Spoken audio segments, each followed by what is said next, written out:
Hey everyone, welcome to day 11. So I'm aware that I actually skipped a day yesterday. I actually intended to record it yesterday night, or yeah, kind of yesterday night, but unfortunately something cropped up and I need to attend to it. And yeah, that's actually kind of something that I want to talk about today.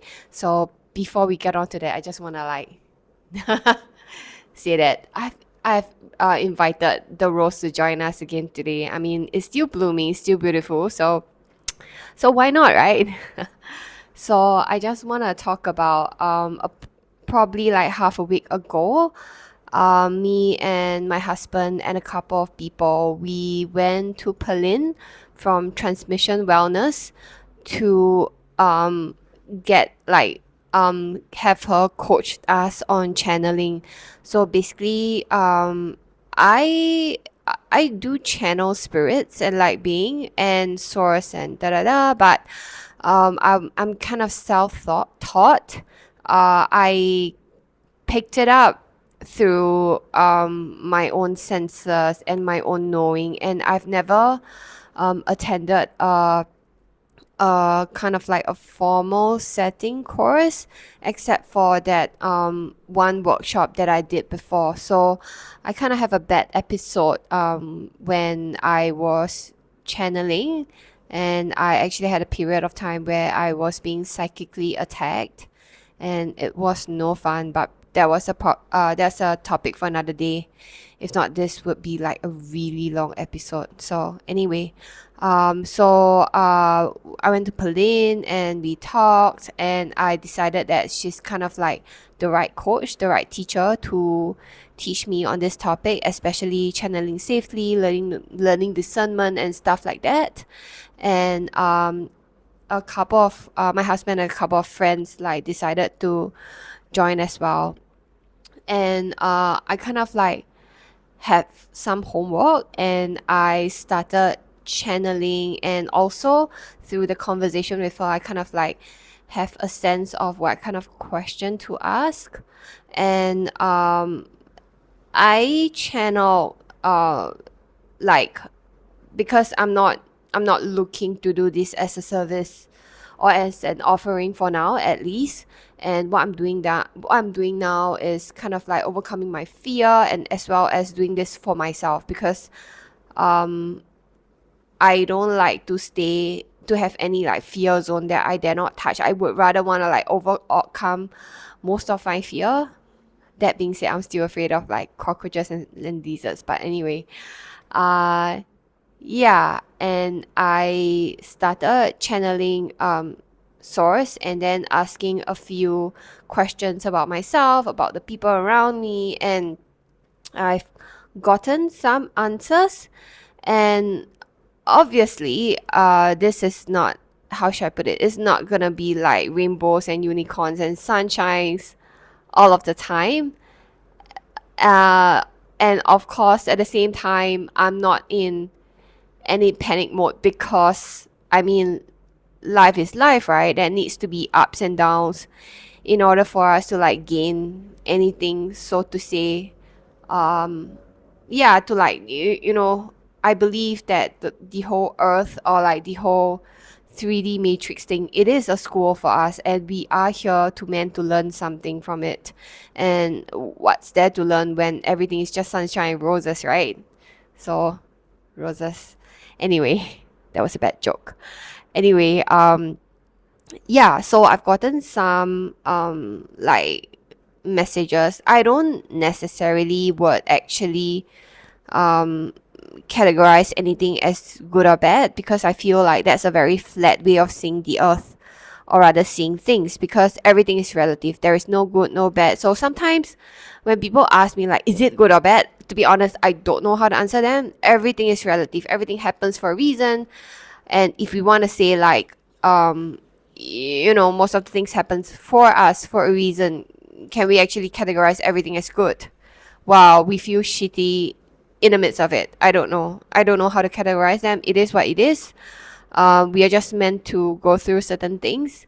But it was at that moment that I had a lot of realization of like how important it is to stay in the moment. Like right now, I just wrote a whole Instagram post about it. Like, no matter how imperfect it is, it seems right now, no matter what you're experiencing right now, like your relationship with someone, it's perfect for you at this moment right now. So instead of like chasing after things, like chasing after a goal, chasing after a certain desire, of course, I mean, desire is there for a reason, but if we keep chasing, we wouldn't stay in the present to appreciate whatever it is now, because in a few years time, who knows, everything's gonna change, and the next thing you want is the last thing that you want is you keep chasing after something, and then when you got there, you're bound to lose something along the way that you're not supposed to bring along, and the last thing you want is to like look back and see like,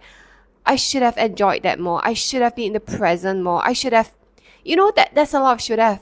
So why not just do it now? I don't want to spend time in regret of the things that I didn't cherish in the past, nor do I want to spend like worrying and chasing after something for the future. I mean, I could work on it, and I could reflect on the past, but I don't want to stay in that space, always in the present, always in the past, I just want to, sorry, always in the past, or always in the future. I just want to stay in the present. And this is kind of like the enlightenment I got when I was studying counseling psychology in a modality called, in a counseling method called Gestalt therapy, if anybody's interested, because I really, really, really love that modality. But again, that's another topic. Yeah. So about yesterday, basically, what happened was there's a bit of a family drama going on right now. That's on my family side. Sorry, my father's family side.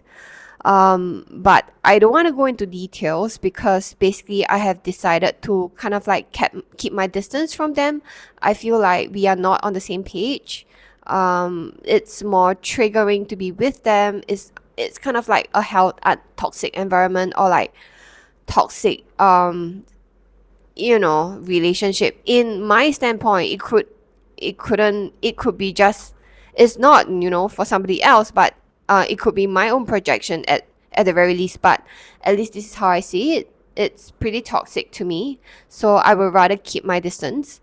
And I've of course hear certain stories about them from my parents and stuff. But the thing is, so I don't want to like go into details about that. But the thing is, right now my grandmother is in hospital, and of course it did affect me. Like, of course I get a bit emotional about that while trying to stay rooted and grounded, and like, assessing all of the facts and all of the stuff, but just letting all of the emotions just kind of like whoosh past me while I stay rooted in like what is important to pay attention, or what is important to me right now, which is hoping that my grandmother will get well soon. And I'm still not ready to kind of like go back to the family or like see her, so to say. But the least I can do is to send Reiki to her, since I can do it remotely. And that is kind of like what I was doing yesterday. So I sent Reiki. My husband sent Reiki, and I was kind of like a bit jittery, or kind of like um resisting it a little bit, I would say, because I know that whenever I do Reiki, I am connected with the person that I'm sending Reiki to, and I do get like a lot of information in their psyche, in their unconscious, however you want to say it.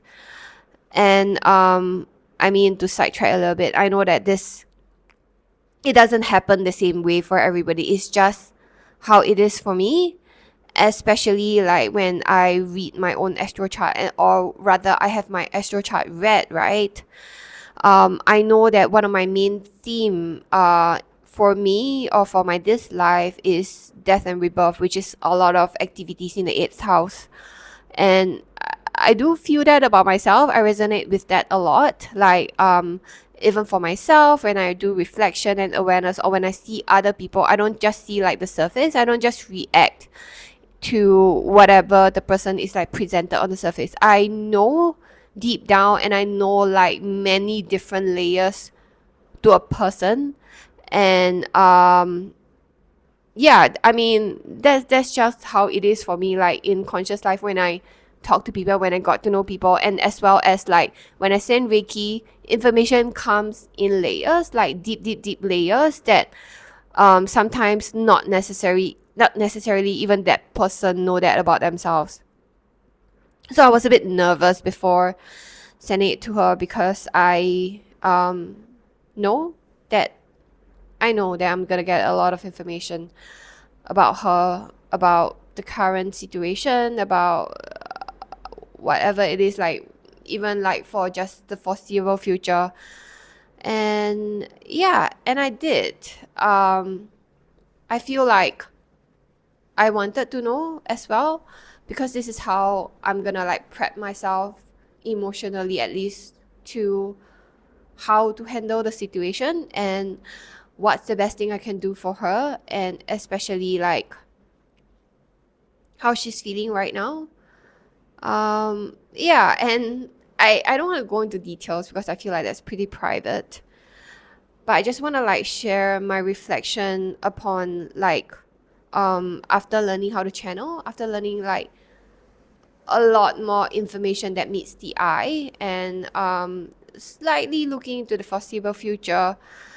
I It's kind of like pushing my emotional capacity to another level. I feel like, you know how people say like through experiences, that's how you grow, that's how you mature, that's how you age. And within this few days or week, I feel like I've aged a lot, just based on like the information that I'm getting, and how I'm sitting with it, and how I'm not supposed to, like there are so many different layers. I can't just react to the information I've gotten just on the surface.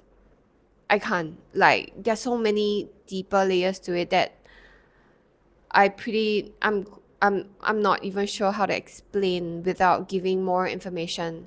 But it did make me, the thing that really anchors it in for me is that to live in the present, to be in the now. The past exists, the future exists, but it's for us to reflect. It's for us to slowly work into the future and the past. Um, but what's most important is the present, because you are never gonna get it back anymore. So, yeah, that's kind of just my reflection.